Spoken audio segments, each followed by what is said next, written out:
Hello and welcome back to another episode of Gaming the System, the podcast where three intersectional feminists examine gaming and games through a feminist lens. I'm your host for today. I'm Jem and I'm here with my friends Alex and Matt. So before we get started, if you want to support us, you can subscribe to our Patreon at patreon.com/gamingthesystem for some exclusive content, or you can send us a one-off donation via PayPal to our email address, wearegamingthesystem@gmail.com. Alex, you mentioned about the convicted paedophile that we heard so little about despite all of this. And I know that, Matt, you wanted to talk about this. Just to give a bit of background, he is the Netherlands beach volleyball team. Steven van der Velde, and he was jailed in 2016 for 4 years after he flew to the UK to meet up with a 12-year-old girl he'd been chatting with on Facebook when he was 19. And so he was convicted of statutory rape. There's no sort of, it wasn't violent rape. And I think that's what's really interesting about the commentary on this, is that there's this attitude that therefore that makes it not as bad. And I think that, all three of us probably feel that that's clearly not the case. But he came back and competed. He's done his time and now he's competing. And I suppose it's what do we feel about that, and also how do we feel about this sort of double standards that the world gets up in arms about, a woman with raised testosterone levels but doesn't seem to care about this convicted paedophile competing in one of the most sexualized games within the Olympics. I think you could definitely argue. Over to you, Matt. There's a podcast called Crime in Sports that I love, and they did an episode on him a while back, so I went and listened back to that, and there was a horrifying thing which I thought was him. I had to go back and double check. So I want to the conversation about whether violent rape and non-violent rape, that violent rape is worse. I think it's the absolute opposite, because it's so much worse to groom, especially a child, because you can talk a child into something, and then children aren't allowed to legally consent, but they can still think that they want it because they've been talked into it, and that can fuck someone up for their entire life. And as it clearly had an impact with this, so people saying, so I want to ignore everything about him being an Olympian. I don't care about his how good he is, about what he does, or how he did another thing, because this is the conversation that must have been had, because this is all from court documents. He pleaded guilty to all of this, so this is what everyone who's supporting him in the Dutch Volleyball Association, this is what they know. And the most horrifying thing I've ever heard, that is that this should be the only thing that is mentioned every single time. So he flew. She told her family that she was staying at a friend's house that night. He flew over. She tried to book a hotel room, but of course she can't because she's 12. So that means he told her, "Oh yeah, book a hotel room and I'll be over there." And then they got there, so they get there, and there are no rooms at any of the hotels. And so, where do you think they went next?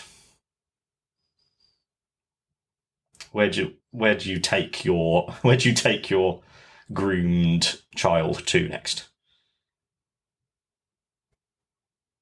You're on mute, Jem. The park. The park, yes, bingo. She took her to a lake. took her to a nearby lake. This is in Milton Keynes, by the way. And we're not like in Australia, we're not in Italy, where a lakeside is a beautiful, sunny paradise. It's a cold... I know Milton Keynes well. Milton Keynes lake. And he gave her Baileys. He gave her alcohol. And that's when the first act occurred. And then the next part is the worst bit. So she says she's staying at a friend's house, so she can't go home. There are no hotel rooms available.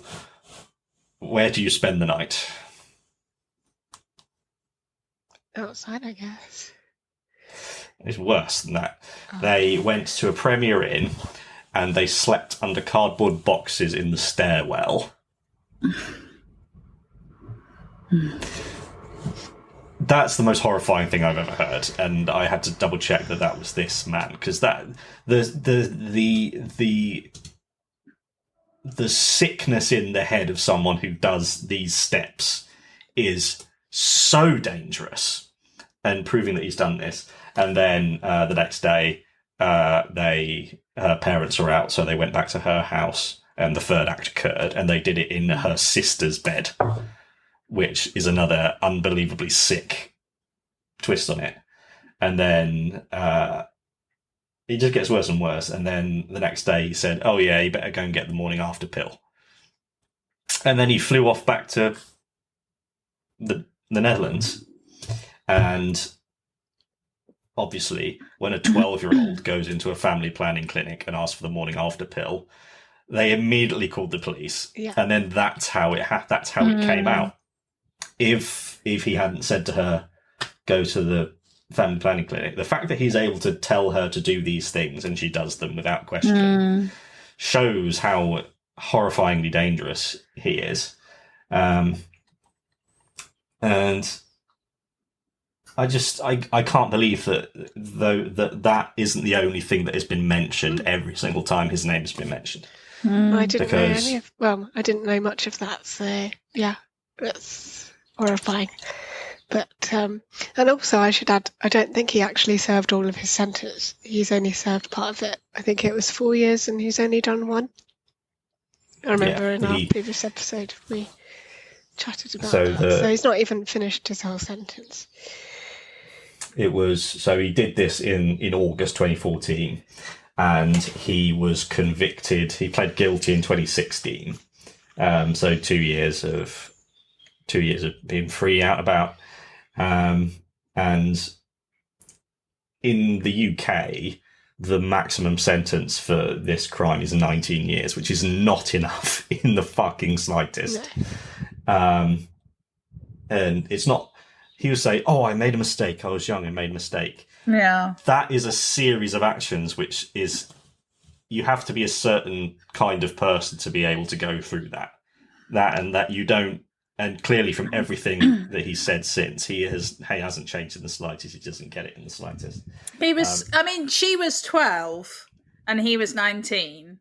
There is no setting where that's just like, if, in some scenarios that there is statutory rape where there is like months between them, and, that you can maybe say like, okay, they were just idiots. But in this scenario, there just is no... no excuses. There's no justification. There's nothing that even with the best will, you can't justify it. And for him to come over and not even have organised a hotel and not even have, he's done nothing for this. This is there is no justification for it.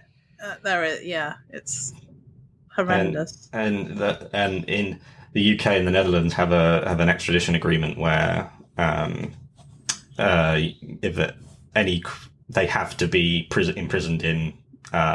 They can be sentenced in the UK, but they have to be sentenced under Dutch guidelines, and then they can serve and I don't know if you've seen Dutch prisons. They're lovely places. They're lovely, humane places, which they do prison the way they should be done. But that means that he should be there for a very, very, very long time. And the maximum that you could get sentenced for rape in the Netherlands is 12 years, which again is not enough. No. It's not enough. And especially when he pled guilty to 3 counts of rape against a child. Now, I don't know if anyone was accused of that and you didn't do it, you would fight to the ends of the fucking earth. You would never, ever, ever admit to even one of those things. And they gave him 4 years for each one of the counts, but then served them concurrently. So he was sentenced to 4 years. And that is insane. So if he'd done one count, then he'd have gotten 4 years and done 4 years. So how do you decide that? So at every point, institutions are coming up behind him and saying, "Oh, don't worry, it'll be fine." Yeah. And yeah. So he didn't serve any time for it, but hardly any time for it. And one of the reasons why I think that grooming a child is infinitely worse than just grabbing them off the street is this child she said she testified that she was in love with him, and that's why she did all these things, because that's what she thought being in love with. And she's had some horrifying mental health struggles going on from them, because she feels guilty for him getting responsibilities for it. Yeah. Yeah. And that's the thing. There are real people. And I just want to say that the general director at Neverbo, who I'm just trying to see who that, I'm not sure, previously said of Van der Velde, he was convicted at the time according to English law, and he has served his sentence. From then on, we have been in constant contact with Stephen, who has now been fully integrated into the Dutch volleyball community. He is proving to be an exemplary professional and human being, and there is no reason to doubt him since his return. We fully support him and his participation in Paris, which he and somebody else have earned. So there you go. So the most prolific sexual predators, it's not just about grooming children, it's about grooming the adults who are responsible for those children. Because someone who grabs a child off the street, they're not going to last very long. It's the ones that clearly, from the way that people speak about him who support him, you can just tell that he has manipulated them perfectly to go, "Oh yeah, he's completely reformed," because he can just, and that's a terrible, terrible, terrible, dangerous sign that he's clearly continuing the manipulating, and that he's being very, very successful at it. And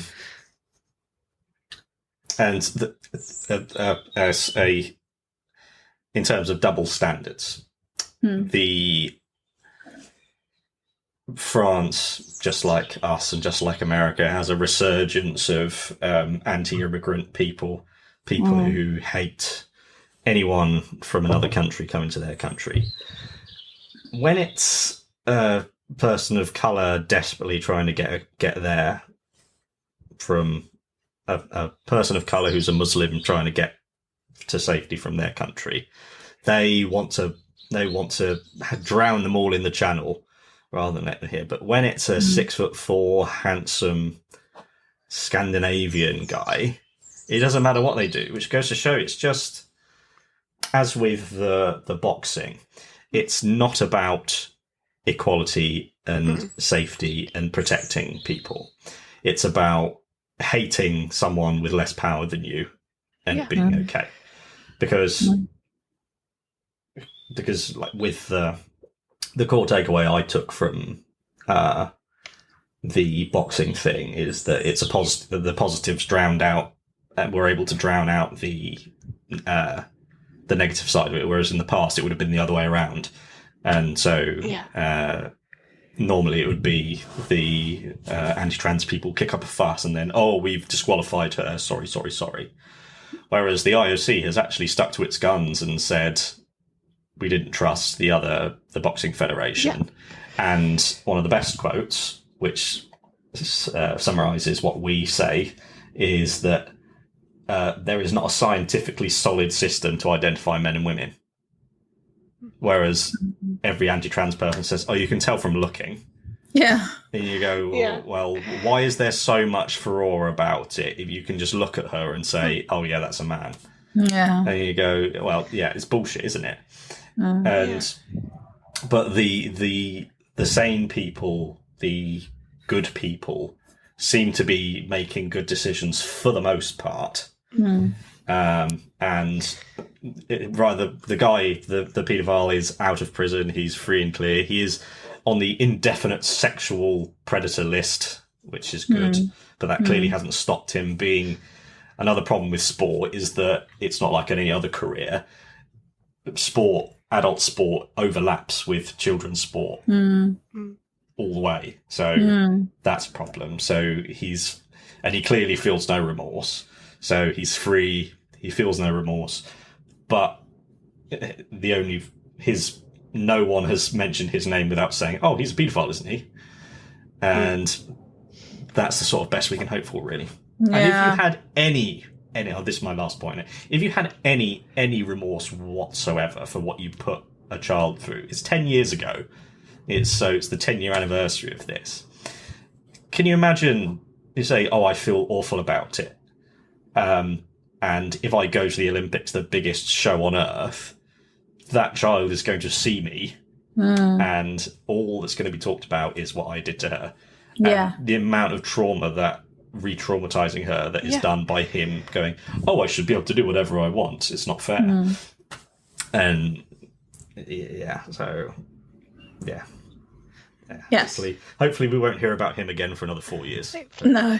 And just hopefully not. Note as well, saying about positives outweighing negatives, hopefully that will continue for the Paralympics. Because I read just yesterday that there'll be the first transgender woman competing in the Paralympics, an Italian athlete. I'm not sure which type of athletics it is, but I think they're very proud to be there and representing their country. They are visually impaired as well.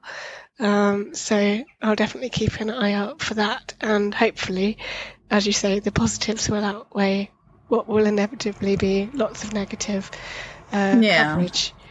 So we might have to come back to that topic as well. And the thing, like what I was saying about, we want women to be safe. I don't want women to have to deal with violence in any form. And so that's my perspective on the world. And so I want trans people to be safe. I want women to be safe. And that's what I want to work the way towards. Anti-trans people say, we care about women's safety, but they don't. They just care about hating trans people. And so the guy who, I think he said who said on an interview saying we need to keep people safe. It was keep it safe, keep sport fair. Yeah, Vincent was saying it's all very well having inclusion, but sport needs to be fair.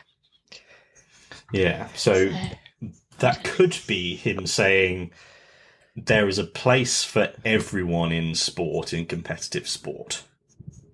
It's not simple working out what that is, because it's much more similar to what the Paralympics is, where there are women who, it's just like with the double standard of, say, Michael Phelps or Usain Bolt. Michael Phelps doesn't produce lactic acid or something, which is unfair and gives him a massive advantage.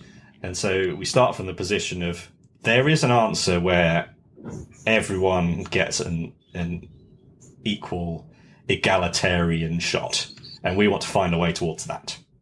And I feel like this Olympics, for the most part, went in that direction. Went that way, yeah.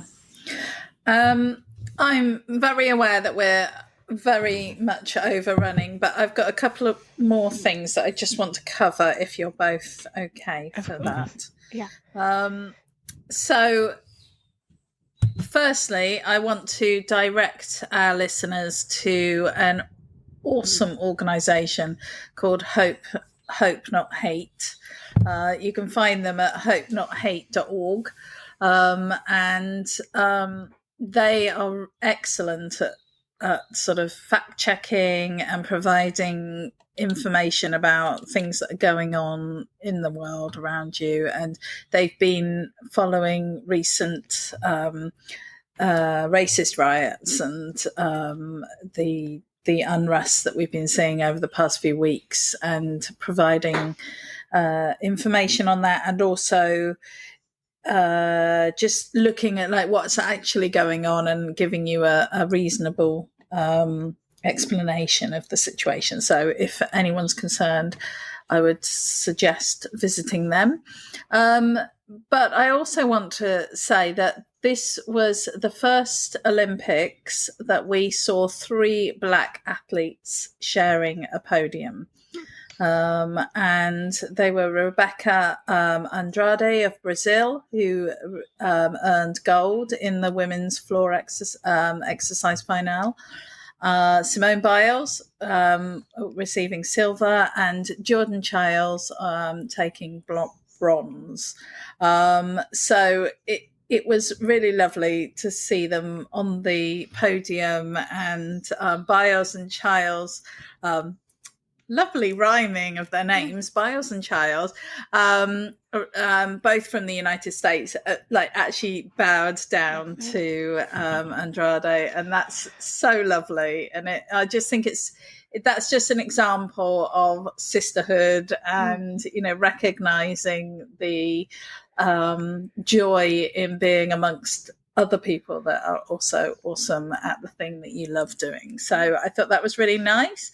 And the other thing I wanted to share that I also thought was a lovely moment is that after, I'm just reading this because this is from a news article, but after a dominant 4-0 win over the US men's soccer team, the Morocco's, and I'm not going to pronounce this correctly, but Achraf Hakimi, 25, consoled the American soccer player Kevin Paredes, who was 21, and actually knelt down to comfort him, and who was crying. He was crying because he'd lost, and he went over, he knelt down, he comforted him, then he lifted him up, put his arm around his neck, and walked down the soccer field with him, the football field, I might say. And I just think that's a really lovely example of men demonstrating that it doesn't always have to be toxic masculinity. It doesn't always have to be that competitive thing. Again, it's another example of people at the top of their game just enjoying being with other people at the top of their game. So I think that was so nice. That's a great spot. I missed that. So sorry? Thanks for sharing it. I completely missed it. Yeah. So it's nice to hear. Yeah, no, they're nice little stories to come out that I think just get lost, don't they, in all of the other drama. Yeah. So I definitely agree with both of you that this has been a very positive experience, really, overall. So finally, I feel like we do need to actually talk about computer games. So we haven't done that at all in this whole episode. So my cat has arrived.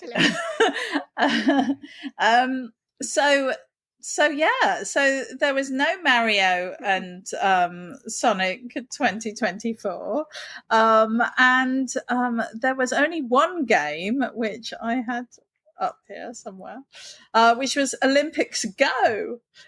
Paris 2024, and that's actually just a mobile game. Yeah. So why have there been no bigger games for this year?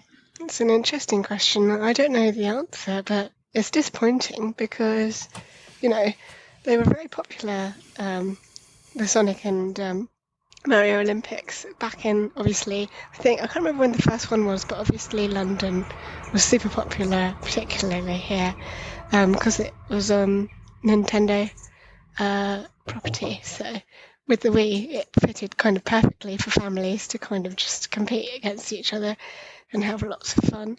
But yeah, I think I was reading the developer was just saying they I don't know if they ran out of funding or they just felt like they wanted to go in another direction because the funding pot was a bit smaller. To be fair, mobile gaming is a pretty large market, but it's just not quite the same, is it? Compared to PC and console gaming.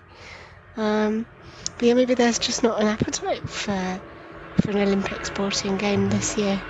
Who knows? Unsure of the answer there. You have any thoughts on that, Matt? Yeah, I think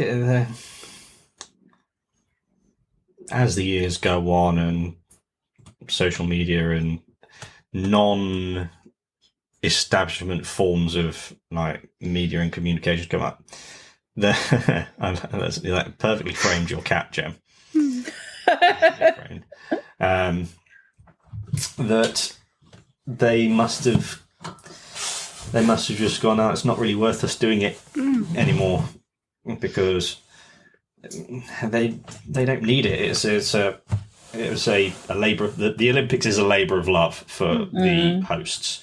It costs untold amounts of money to host the Olympics, and there's this element of it. It's about producing a cool thing, not about profiting from it. And I think that if they wanted to, they could have thrown something together, but I don't think they need to. And I think probably what would make more sense is for something like Fortnite to do something with the Olympics. And it just feels like there is so much content of every kind of media that anyone can have at the touch of a button now. We're like 15 years ago, there was exponentially fewer like games. And so someone might go, "Oh, an Olympics game, I'll have that, I'll give that a go." I've got Baldur's Gate 3 to play again. Yeah. And I've got all these other things, and it's not going to be good enough because it's either because they know that it's going to be free. Yeah. And they go, so then we're not going to make any money from it. No. And they know that it's probably not going to be good enough if it's free for it to matter to people, especially. Yeah. So they've just gone. Yeah. No, I agree. I mean, I wonder if if it might have to do with the cost of licensing, because my little Evermerge game definitely did an Olympics themed like side game. They do these little islands that you do, and they last for a few days. And this particular island had lots of gnomes. Doing different things like archery and swimming and shot put and stuff. So they had definitely had an Olympic theme, but they didn't refer to it as the Olympics, which made me wonder if it's just that the cost of it, the licensing,